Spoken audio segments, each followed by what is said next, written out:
Hello everybody and welcome back to a new reading vlog, I was about to say a weekly reading vlog, but it's not. This is the fourth? Yes, the fourth installment in the This versus That reading vlog series thing. If you're new around here, I will leave the others linked in the description below. But the This versus That series is when I read two books and kind of compare them for different reasons, depending on the subject that I have chosen for this vlog. For this vlog, obviously you can tell by the title of this one and by the thumbnail, this is a very exciting one and I'm very, very excited to do this, honestly, so buzzed. But this one is a reading Twilight, or rereading Twilight, compared to reading Midnight Sun, which is coming out in, for me it's like a few days, and I'm very excited to read that because I don't know, I feel like I've recently wanted to get back into reading Twilight and kind of rereading Twilight and found a trashy love for Twilight again, so I'm really excited for that one. I will be rereading Twilight, which I'm so excited to do, and I have started. I am like only 8 pages in. I haven't read this book in about 10 years. So I want to see if I remember anything about reading. Obviously I know the story like the back of my hand, but I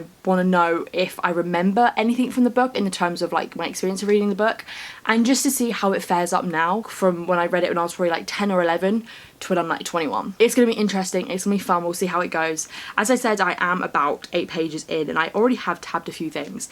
The first thing I tabbed was the thing that I want to preface is about. Yes, I know that the representation for Native Americans in this book is trash, it's terrible, it's so bad. I've already picked up on that. Like the first thing on page 6, Charlie is saying to Bella about the truck and that he got it from Billy. It says, oh, do you remember Billy Black down at La Push? First of all, La Push is always my favourite thing about this book. For some reason, I just love the word La Push. I always go, La Push. I don't know why I'm so fascinated. I just love saying La Push. Do you remember Billy Black down at La Push? And then he goes, La Push is the tiny Indian reservation on the coast. Obviously I can't speak for the representation, but in my eyes it should say Native American, and if I'm wrong, I hope I'm not. That's one thing I obviously have already picked up on and already have known before going into this vlog and going into reading it. And the other thing I picked up on was, it says Charlie wasn't comfortable with expressing his emotions out loud. I inherited that from him. Shocker. Already we've got Bella being an emotionless human being.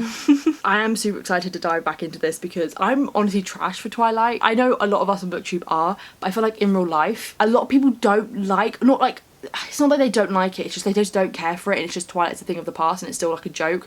But honestly on BookTube I feel like we all just love it, all love it for so many reasons. So I'm very excited to dive right into this and just to see how it fares now, like 10 years later. And then I will be reading Midnight Sun, which obviously I don't have my copy yet because it's not out yet. If you don't know what Midnight Sun is, it's Stephenie Meyer's like new release where it's basically Twilight told from the perspective of Edward. And I'm so excited for that. I haven't read Life and Death, which is another thing I do want to think about reading, is reading Life and Death, which, if you didn't know, is a gender-swapped version of Twilight, which I think Connor, he said that Stephenie Meyer published Life and Death to show that it's not the female being the kind of damsel in distress sort of thing, it's the human in distress, because even with the gender swapped, the character of Bella, even if as a man, is still the one in distress. But anyway, that's a long story. Go and check out Connor for a more deep explanation of that. My life is very chaotic at the moment. If you're new around here, if you have not been here very recently, my life has been changing at the moment because I've graduated university and I've just got a job. It's just like a waitressing job. It ain't like my dream job. It is long shifts and I am working quite hard. My life has been kind of just thrown about at the moment, but I am trying to read as much as I can, and especially with reading something like Twilight, I'm sorry for the lighting, reading something like Twilight is probably the best thing to rereading right now because it kind of puts me back into that reading thing, because I'm actually like really hyped and really excited and really wanting to read so much of this. Today, a load of my friends are going over to our other friends to have a kind of our own little celebration for graduating, because obviously we haven't had, or for those of us who are graduating, we haven't had a proper graduation or proper celebration because of everything that's going on. So we're going to be going over to hers and just having a little cute, probably getting drunk, nice celebration to obviously celebrate graduating. So I'll be going to that, and if I remember to vlog or if there's anything to vlog, I will do that. I will end this here. It's going to be a whole hell of a lot of fun diving into Twilight, diving into Midnight Sun. Very excited for it, and once again, these vlogs will take on the same format as my other ones. Hopefully this one goes better than the one before, because the other one failed. That all said and done, I will leave this here and I will catch you when I'm a quarter of the way through Twilight. I'm so excited. Let's do this. And Charlotte, who did film studies at Kent. It's just film. Yeah, we should. Congratulations. Yeah. Oh, graduate. So it's a few days later and I am now a quarter of the way through Twilight. I have been going through it slower than I wanted to just because I've been working pretty much every day since I last updated. I started this vlog on a Saturday and I was very busy on the Saturday, as you obviously saw, and then I've been working Sunday, Monday, and it's now Tuesday, and I'm working again Tuesday, and I'm also working Wednesday, Thursday, Friday. But I'm quarter way through this and it is trash, but in the best way possible. I'm just gonna say this, I know this book is not perfection in the terms of like great literature, but it's perfection in the terms of entertaining trash. It is beautiful, it is gorgeous, I just love how bad it is. Basically what I'm trying to say, just like McDonald's, I'm loving it. It's just most of the stuff that I've been tabbing are just such dumb stuff. Like stuff that I'm reading it being like, could you foreshadow anymore? Could you be so YA tropey anymore? Like, this is the epitome of the I'm not like any other girls trope. Like, this book is just, that's what it is. It's that whole trope. Everything that Bella gets asked to do, or any situation that Bella gets thrown into, it's, but I'm not like any other girl and I'll fall over, and oh, I'm not like all the other girls, so I won't be able to do this, and oh, I don't dance. Obviously back in the day that was the thing, and obviously reading it now I'm just like, I'm sick and tired of this. Like, obviously I'm sick of reading that in this book. One thing I have picked up on, which obviously I didn't really pick up on much stuff when I first read as a kid, and I don't remember if I did anyway. Edward's a dick. When they're like slowly starting to talk and get to know each other after the whole kind of weird biology lesson when he's like on the edge of a sea and not being able to like control himself around her, he's a dick to her. Honestly, the stuff he says, like, he just makes fun of her. I think it's when all the other guys, all her other guy friends, or friends, I don't know if you can call them friends yet, are asking her if she wants to go to the dance with them, and she says no just because she doesn't dance and she doesn't want to go to the dance because she's not like all the other girls. Edward's always kind of around when they are asking her, and he just makes fun of her responses. So she kind of just goes like, oh yeah, you know, I'm going somewhere that weekend, like, I'm really sorry, like, maybe next time. Edward's just in the background just laughing at her, and I'm like, so what are you, like, I know you're interested in her and you're really like intrigued by her because you can't read her mind, blah blah blah, because obviously we know that, but he's a horrible human being and he just makes fun of her, and he's also just a bit of a creep. Again, they're just kind of talking, and I think it's when she goes over to his lunch table and talks and spends lunch with him, he just goes like, I'm not gonna give you back. Like, I know he's kind of like low-key joking, but he just makes really creepy comments, and I'm like, I know you're a vampire, I know you're like God knows how old, this is a young girl. He's just a bit of a creep and he's a bit of a dick. I'm hoping he improves because I was always team Edward as a kid, and the only time that I ever said I was team Jacob was because everyone else was, and I didn't want to be like the one on her own saying that she was team Edward, but I've always been team Edward. I'm gonna see where this book takes me. I might convert. I'm really hoping I don't because I've never liked Jacob. But we've met Jacob so far in this book and he's alright. He's just a 15-year-old kid living his best life, making friends with Bella, just being Jacob, you know, being Jacob like pre-werewolf. Midnight Sun comes out today. I don't have it yet, but it's on its way. I'm so excited. I will probably bring it into this vlog the next time, you know, when I'm caught up and I'm halfway through. It is so entertaining and I love it, and I cannot wait to continue. So I'm gonna go do that. I'm gonna finish getting ready for work. So I'll leave this here and I cannot wait to jump back into this. I love it so much. It is trash, but it's so bad, but it's trash and it's great. Hello everybody, I am here to update about on halfway through Twilight. It is still amazing, it is still entertaining trash, and I still love it. It is just so much fun and so calming to read, and I'm just having a lot of fun. I'm not reading it as fast or as much as I've been wanting to, but again, I've just been working flat out and I'm a bit exhausted from working flat out, but today's my last day before I have the weekend off. I am now a bit over halfway through Twilight and it's just so much fun. A few things that I've noted is that their relationship, or like how they interact with each other, went from 0 to 100 quite quickly. It went from them having really awkward interactions and kind of just knowing about each other to them basically dating in like 2 days. And I know that this is like OG original back in the day YA romance, paranormal romance sort of stuff, but it still just feels really quick and really weird because I was expecting it to take longer. But then also I'm halfway through the book and not much has happened. It's literally just them building their relationship and getting to know each other and just finding out about him. I've got halfway through and we still haven't really hit big plot points. Like, literally the first half of the book is just Bella going to Forks, getting used to Forks, and then meeting Edward and then getting to know Edward, and that's literally the first half of the book. So obviously the rest of the half of the book is going to be actual plot points or actual plot lines of her getting to know more about him in terms of him being a vampire, and then getting to know the family. Baseball scene, cannot wait. And then obviously, you know, what happens at the end, you know, with the whole ballet school and the other vampires that want to like kill her. I also do want to pick up on the fact that basically all of the human male characters of her age, so basically her friends, all just the worst. I don't like any of them. They're annoying as hell. Like Mike and Tyler and Eric are just really desperate and just really after Bella, and that's their personality traits, and it's kind of annoying because it's just like, back off, stop being so annoying. If you like, just, she said no, go away. Even though Bella is annoying, she's kind of better than some of the other characters, which I'm very surprised at. There's no character in here that I'm like, oh my god, I'm in love with, maybe apart from like the Cullens, because even though we haven't really got to know them that much, I love them anyway. I'm going to continue reading this, see where it goes, having a lot of fun. One other little thing that I should probably bring into this vlog. Look who's got Midnight Sun. Obviously I got it a few days ago. She's thick. Like, that is the size of my head, bigger. I don't get how Midnight Sun is Twilight, but from Edward's, but like, look at that. Look at the difference. Ow. I know Connor has read it. He read it basically in like 10 hours when he got it downloaded on ebook, and creds to him, and his video's doing amazing. But like, how is it this big? But I am very excited to delve into it when I kind of get around to it and when I finish Twilight. But I'm just also very nervous, but I'm excited. I'm definitely 100% excited, but I'm just so confused at how or why it is so big. But it is. I'm just gonna have to deal with that. It's gonna be a pain to carry around to work and stuff when I need to read it, but we're gonna do it anyway. I'm gonna end this here because I'm honestly very hot. Hopefully over the weekend I can read some more, and I'll probably update you maybe hopefully over the weekend if I keep to like my daily quota of pages I need to read. So yeah, I'll leave this here and I will see you all in a bit.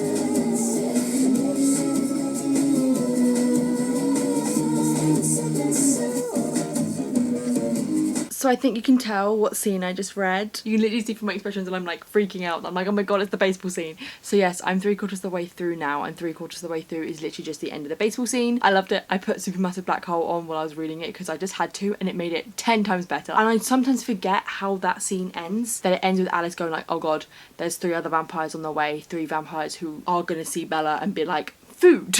I've just kind of been binge reading it a little bit, like the past couple of days that I haven't been working. I have just been sitting down and just reading it and having so much fun and enjoying it so much. When I say I have critiques, it's not that I'm hating the book, it's just I'm critiquing the trashiness of it, and that is just how info dumpy like a lot of this book is. Whole chapters are just there for info dumping. Like, you literally have a whole chapter that is there to info dump about the history of vampires and about, or not the history of vampires, but like the history of the Cullens, the history of the Cullen family, and the history for Carlisle. Bella does need to learn about this stuff, and it's obviously makes sense that Bella needs to learn about this stuff, and we do, but it's such an info dump scene, and it happens throughout the whole book. A lot of this book is just conversations between Bella and Edward, obviously getting to know each other, but just for our benefit to know more about the vampires in this world. But it could have been done so much better rather than just info dumping. Bella and Edward are acting as if they've been together for months and that they're madly in love. They say they're madly in love as if they've been together for months. They've been together like max a week, and they're already going on about how they're in love with each other, and Bella's even talked about getting married. He's old, he's lived many years, and he's going to continue to live many years. So calm down. I'm really excited to get to the last quarter, because now that these other vampires are coming in, we're actually going to have some plot, like some actual non-getting to know these characters and getting to understand these vampires, and non-romance them getting together plot, if you know what I mean. It's actually going to be like vampires wanting to kill people plot, which that, if obviously I wasn't Twilight trash, would be what I want to be here for, is the vampire aspect, the vampires being bloodthirsty aspect. It does just to go to show that this series is predominantly, which we all know, it is predominantly a paranormal romance series. It isn't just paranormal, it is paranormal romance. Like, that is what it is, and that just goes to show with all the romantic coupling things between Edward and Bella, like, throughout the whole of this book. I'm going to continue reading this. I'm very, very excited to. Having a great time. Just going to sit down and read some more. I'm boiling and it's so hot. It's like 30 degrees at the moment these past few days. But I'll leave this bit here and I will see you when I finish Twilight. So I have officially finished Twilight. It was so much fun. I think I'm going to give it a 4.5 or a 4 out of 5 on Goodreads. It was so much fun, but also I got so annoyed at so many parts, at the cringy, weird, really uncomfortable lines that sometimes Edward would say. It's at the dance, like right at the end, and then Jacob is there and he interrupts and like kind of like takes a dance with Bella because he wants to talk to her. And then when Edward comes back, he says to Bella, first of all, he made me break my promise. I promised I wouldn't let go of you tonight. Honestly, some of the lines in here are just so cliche but really weird and really uncomfortable. Why do any of them talk like this? After Bella basically dies because of James, she has this weird kind of moment where she's like, oh my god, I saw an angel, and she goes, and the angel was sobbing tearless broken sobs, and she means Edward, and she's just calling him this angel, and it's just so weird and so cliche. Some of the language and some of the lines said in these books are so cringy and so uncomfortable that I'm like, why did anyone think that this is good? But it's great. We love Twilight. It's honestly so trashy but so good, and I love it. And I'm so glad I reread it. I just had so much fun. To be back to when I was younger, even though I don't really remember reading it when I was younger. I obviously knew I read it, but I don't really remember it because it was like 10 years ago. I'm now going to go and watch Twilight and rewatch it just because I feel like now I've read the book, I want to rewatch it. And obviously the baseball scene, I'm going to live for that. I can't wait to watch that scene. I can move on to this bad boy, and I'm so excited. I'm going to read about 40 pages of this today. It is a big boy, it is a big book, and I'm very excited to jump into it, and we're going to do that now. I had to carry this around everywhere I go because obviously I take a book with me everywhere I go, and obviously this is the only book I'm reading right now, so I'm going to have to carry this to work and to whenever I just go out anywhere. So that's gonna be fun. Hopefully it will be good. Hopefully it lives up to the hype. Or even though I don't think there's much hype around it, I've had mixed things. I've had some people who love it and some people who like said it put them in a slump and they DNF'd it. So I am a bit nervous now that like it's been a week since it came out and I have been hearing reviews. I am a bit nervous because I don't know if I'm gonna like it or not, because some people don't, but some people do. I'll jump into this and I will catch you when I'm quarter of the way through, which is gonna be a while because this is a big book.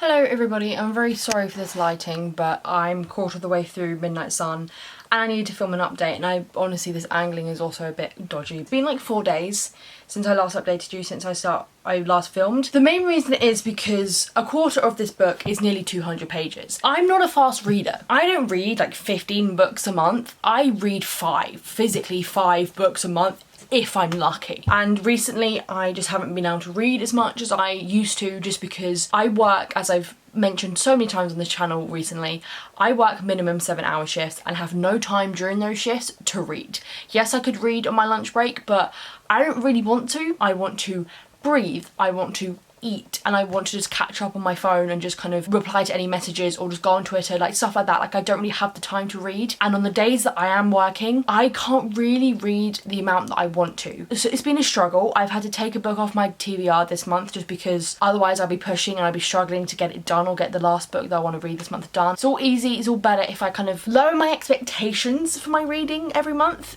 or for now at least. But I am a quarter of the way through this now, and another reason I think why it just feels like it's been ages since I updated and why it has taken me so long is because I'm not saying it's a bad book. I am enjoying it and it is almost calming just reading it because it is still nostalgic while still being a new book and being a new perspective, because obviously it is a new perspective for us. So it is still a good book, but I can understand what some people say when they say that this book has put them in a reading slump. It is slow as hell, and obviously it's big, which kind of shows why it's slow. I definitely feel like we spend more time on scenes in this book. As much as I love Edward, and as much as Edward has always been around in my life, you know, for the past 10 years, I haven't ever loved him, but I've never hated, like, he's, you know, he's Edward Cullen. It's annoying sometimes when he won't shut up because he spends 5 pages on one minute thing going over and over this thing. And like in Twilight, that doesn't happen. In Twilight, we get Bella's perspective, but she doesn't spend 5 pages on her thoughts on one minute thing. In this, Edward doesn't shut up and he doesn't stop thinking, and it's just like,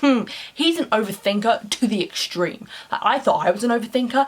You haven't met Edward Cullen. It is just frustrating because all he thinks about, like, yes, okay, we know that this is a very strong connection that him and Bella have, but he doesn't shut up about this girl. Obviously, I've gone into this book expecting his perspective on their love story. That's what we've all gone into this book thinking about. I never thought I'd go, I don't want to hear anymore. Like, I just want him to either stop thinking and overthinking about her as much as he does, or have moments when he doesn't think about her and he thinks about his family. Like, there are those moments, but it's always interlaced with something to do with Bella. I'm still enjoying it. I'm still having a lot of fun, and it is just the best thing seeing more from the Cullens. I love them so much. I love Carlisle. I love Emmett. I love Alice. I love them. Stephenie Meyer still doesn't like to turn away from the whole Rosalie is annoying, Rosalie's a bitch. I've always thought when like reading and watching Twilight, Edward exposing himself as a vampire is the most dangerous thing he could ever do.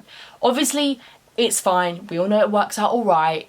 Kind of. The reason he does it is because he knows that Bella is like his ultimate love. But I've always still thought it was a dangerous thing. Rosalie is villainized and Rosalie is seen as a bad person and as a bitch and as a moody bitch for thinking that. When I was rewatching Twilight, she has a line, it's when Bella first goes over to the house and she breaks the salad bowl because she's just so angry. And she just outwardly says, it goes, am I the only one who thinks this is the most dangerous thing ever? Like, outing ourselves is the most dangerous thing ever. She's right. Like, I never liked Rosalie when I was growing up because she was painted as this bitchy, very defensive and very like, I'm just a bitch and everybody knows it and I don't care sort of character, and I didn't like that. But now as I've grown up and I've really looked into it more, I've gone, that is definitely how I would feel. So I kind of still hate that Stephenie Meyer's still going down that train, and I'm kind of looking forward to the later books, when I reread the later books, to see her backstory and see her life explained more. I do just want to put out, because I feel like I haven't really spoken much about this, that I have done my research and I have looked into the representation of Native Americans, and I always forget how to pronounce the specific tribe that is obviously presented in this book. It's like the Quillets. I can never remember how to pronounce it. I would probably have to like find somewhere where it said, but I have looked into how and why Twilight is a bad representation of it. Do just want to put out there that it is like it is just the worst representation, and it is offensive and it is so harmful to this tribe, that when I've looked into the actual tribe, that they are constantly and have constantly been struggling to keep their tribe and keep their traditions and to keep their people safe and to keep them going, if you know what I mean. So I do just want to preface saying, like, I do recognise it. When I received Midnight Sun, I did make a donation of a kind of the same amount, maybe like a little bit more, of how much I pay for this book to the tribe to help support them, because if I have the money to pay for Midnight Sun and to get Midnight Sun, I have the money to donate to this cause, to donate to the tribe that's been grossly misrepresented and pictured and presented in this series. I'm gonna see how the rest of the book goes. This chunky ass book, and I've been rambling for so long now, so I'm gonna shut up and leave you. So I will catch you all when I'm halfway through this chunky bad boy. And it's just, can you just stop? Edward, stop thinking so much.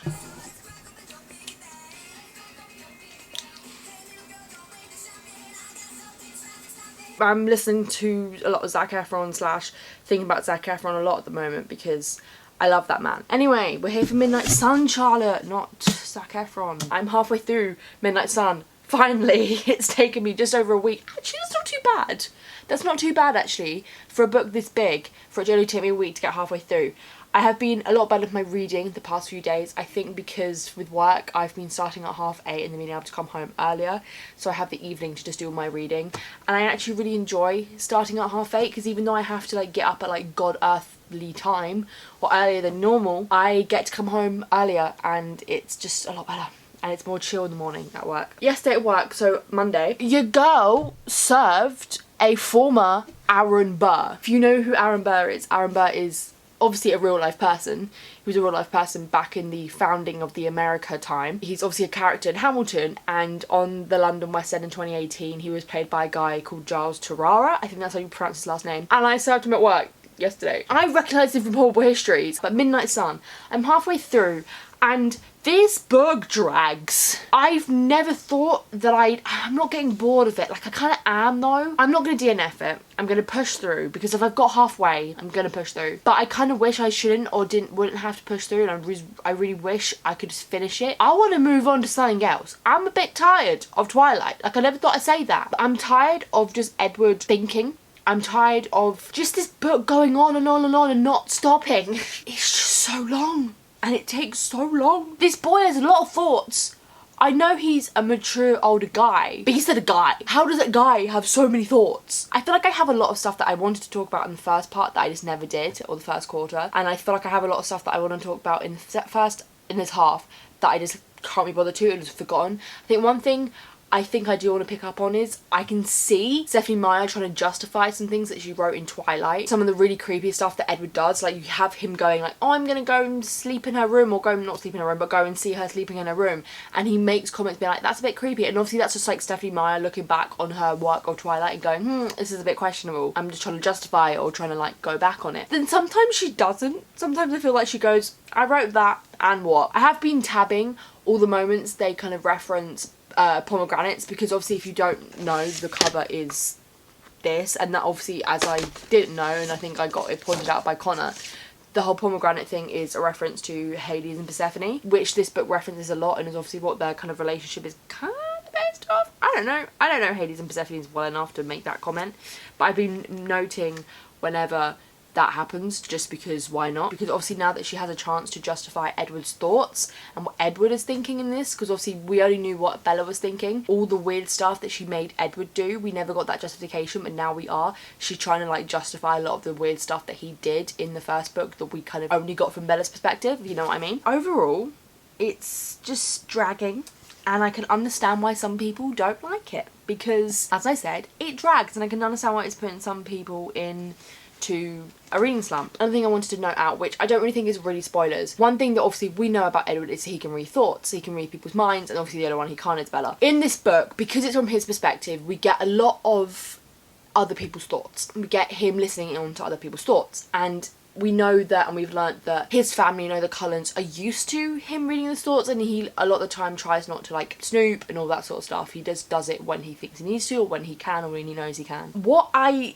don't get is throughout a lot of this book, he has conversations with his brothers and his sisters and with Carla and Esme in their mind. So they'll think the thoughts and then he'll respond, obviously with words, because they can't read his mind. What I don't understand is if they're in a situation where he can talk to them, why do they have to think their thoughts to him all the time? Especially when they're like at home. What's the point? I don't know if they want to save their voice or something. Just because you can have a conversation with him through your mind, you don't need to. I don't get it. It doesn't make sense. Why are you just sitting at home by the piano with Esme having a conversation? Like, basically it sounds like a one-sided conversation, because he's going rah, rah, rah, rah, and she's just there like, it's literally like her blank wall, but he can hear her thoughts and him being like, rah, rah, like, it doesn't make sense. Like, I get it when you're at school and you want to like keep the conversation a bit hush-hush if you're talking about being a vampire, but sometimes you just not need it. That's all my thoughts for now. I want to stop rambling because these past 2 clips I have rambled. I'm going to leave this here and just hope and pray that it doesn't feel like it drags. I am reading about like 60 pages a day, so it's kind of going a bit faster. I have a day off tomorrow because we're not opening, my work's not opening because it's just going to rain tomorrow, so I have a day off to just, maybe I might film, but I don't want to hold myself to that. But I will probably tomorrow just catch up on some editing, catch up on my life, and I will end this here. As I said, I don't want to ramble too much. And I will see you when I'm 3/4 of the way through Midnight Sun. Edward, can you please just like stop having so many thoughts, because you're making this book drag. I haven't had to sort out a thumbnail and kind of like film a thumbnail for so long that it just feels really unnatural for me. That's what happens when you just get in a booktube filming slump. I'm actually here to say that I DNF'd Midnight Sun. That's just my opinion. Everybody got an opinion. Everybody got something to say. You probably weren't expecting this. And I wasn't either, because I was hoping that it was going to be a good month, because I was going to be rereading Twilight and then I was going to be reading Midnight Sun. But I just got so bored and this book dragged so much that it was such a task to read. I kind of took the pressure off myself and decided to take the pressure off myself to stop giving myself a certain number of pages to read each day, or just in general, not just for Midnight Sun but just in general, because my reading just kind of started to feel like a task, and that's not what I want my reading to be. I don't want to read as if it's a task. I want to read because I want to. So I stopped doing that, and I think having that pressure off of me to read these 60 pages or however many pages a day meant that I was like, I don't have to read, so I'm not gonna. And so when I did pick it up, I was like, I don't want to read this anymore. I just felt like it dragged so much, and I was about 300 pages away from the end, and I was like, I can't do it. I was losing track of where we were, and it's not like it's a story that I don't know. This is a story I know like the back of my hand, but it just felt like a drag, and I just felt so lost because I just kept losing where I was and just kept like drifting and all that sort of stuff. So I DNF'd it. I'm very sorry to all of you who were expecting me to have like a full-fledged review and a full-fledged like thoughts about this book. But if you want my full-fledged thoughts, I don't think it's worth it. That's my opinion! Obviously, if you want to read it, and if you want to read it because you love Twilight, go ahead and do it. But if you're hesitant and you're like, is it really worth it? It's not. It's really not. That's all I can say. It's a drag, and it gets boring and it gets tedious, and I can understand why some people say it put them in reading slump, as I said before, and I can understand why other people have DNF'd it. And because it's not like it's a story that we haven't read from before, and that, you know, we want to keep going because we want to find out what happens. We know what happens, so that added element of knowing what happens and knowing how the story's going to end and not having any excitement ahead of us just makes us not want to read this more, and just makes us want to put this down more. So I've DNF'd it. I'm sorry. I still gave it a 3 out of 5 stars because I still liked it. I just couldn't be bothered. I really couldn't be bothered. And I still counted it as a full read book because I read like over 450 pages of this book. So I'm sorry, but I'm not counting this as I haven't read it. Goodreads or Book Police, come for me, but I've put it as a full read book because I think I deserve to. So overall, obviously this wasn't necessarily like a comparison like, oh, what's better, Twilight or Midnight Sun? We all know that Twilight's kind of better, even though it's more dated. This just drags. I think really what I'm kind of going to go from this video is that if you love Twilight and if you have read Twilight when you were younger and you're thinking, is Midnight Sun worth it? If you don't have like a strong love, like I would die for all these characters in a heartbeat and I've read these books 1,000 times sort of mentality, if you don't have that, then I wouldn't really give Midnight Sun the money or the time or the patience. Like, honestly, don't. It is, to me, it was a drag. I just felt like it was kind of a waste of my time, but I did also get stuff out of it because it was kind of fun to read from Edward's perspective at first and kind of see more of the Cullens and to get more of his story and his perspective on it explained. I think if you just want to reread and relive Twilight in a more simple and quick way, just reread Twilight. I love Twilight, but I'm not somebody who has read these books 1,000 times. I still love this series a lot because of the nostalgia it gives me. I don't love it enough to have completed Midnight Sun and to have loved Midnight Sun. I'm sorry, but this video low-key failed. Again, this series is constantly failing. And it's annoying. It's been entertaining maybe, but it hasn't gone well. At least I keep saying this, oh, next month's gonna be fine. But next month, I've got 2 books that, one of them, I think I definitely know I'm gonna love. It's a hyped, very popular book on BookTube at the moment. And the other one, I've just heard good things and it seems like a fun, cute, contemporary book. I'm just gonna see how it goes. And we'll get to that when we cross that bridge. Twilight, you've been fun. I've been reading you for nearly like a whole month and I'm tired and sick of you, no offense, but I'm gonna have to put you down. I'm gonna have to say ta-ra for now. I will come back to this series when it, you know, I want to read New Moon. I want to continue with my reread of the original series, but for now I need to put you down. I need to separate myself, and if I don't want to separate myself too much, I'm just going to consume all the Batman content we have from Robert Pattinson. Seeing as the day before I'm filming this, we got loads of content. I'm just going to live through that. I'm just going to live through Robert Pattinson rather than living through Twilight. I think that's a good shout. That's a good shout. So I hope you still enjoyed this video, even though it was a bit of a mess. I still feel like it was a good video. Like even though I kind of fell into a BookTube filming slump and a BookTube slump in general, I still feel like I had a good time filming this vlog and was proud of it. So I hope you enjoyed it. If you're new around here, do not forget to subscribe. Turn my notification bell on so you know I'm next going to post. Like this video. Comment your thoughts on Twilight if you've read Midnight Sun and what you felt about it. Did it put you in a reading slump? Did you love it like other people did, like Connor did? I haven't watched his review yet, which I will go and do. All my social media links are in the description below, and with that all said and done, Twilight, you've been a ride. I need to put you down for a bit. Just need to distance myself for a bit, and I will see you all in my next video.